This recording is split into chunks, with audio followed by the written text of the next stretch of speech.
Today we're talking about perinatal mood and anxiety disorders. We usually think of pregnancy and the time when we bring baby home as a really happy time, and it is for most women. But for about 1 in 5 women, this is a time that's really challenging because they are starting to experience symptoms of depression or symptoms of anxiety.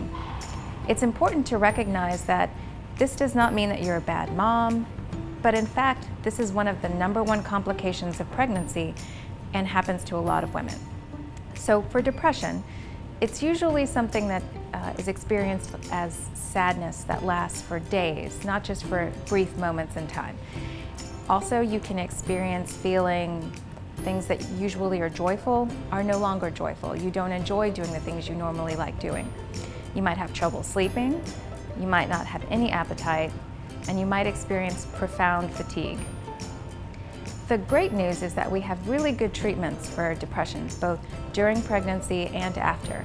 That include talking to a therapist or a counselor, talking to your obstetrician who can provide medicine if that's what's best for you and your baby. About the same number of women also experience anxiety, and that can mean excessive worrying about everything under the sun. Or it could be very specific fears that you have, like fears of harm coming to your baby, which happen to a lot of women. But anxiety can be really debilitating for some women and can even include symptoms of obsessive compulsive disorder.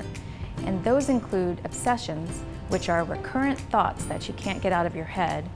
Things like fearing germs or fearing that you're going to be contaminated if you touch things. And those are often followed by behaviors that we call compulsions that you do to try and make those fears go away. So for some people, that's washing their hands excessively or cleaning the house over and over again. While a lot of people experience anxiety normally, when it gets to really interfere with your daily life, it's something that you should seek help for. Now, a lot of women that I talk to who have been experiencing symptoms of depression or symptoms of anxiety tell me that they actually started during their pregnancy, but they didn't feel comfortable telling anybody. What we really want to let people know is that these are very common, and it doesn't mean that you're losing your mind. It just means that physiologically something is happening in your body that happens to a lot of pregnant women or women after they have a baby, and that is causing your brain to not function the way it does normally. So we would encourage everyone who is experiencing these symptoms to talk to your family about it, talk to your doctor about it, and to feel comfortable getting help.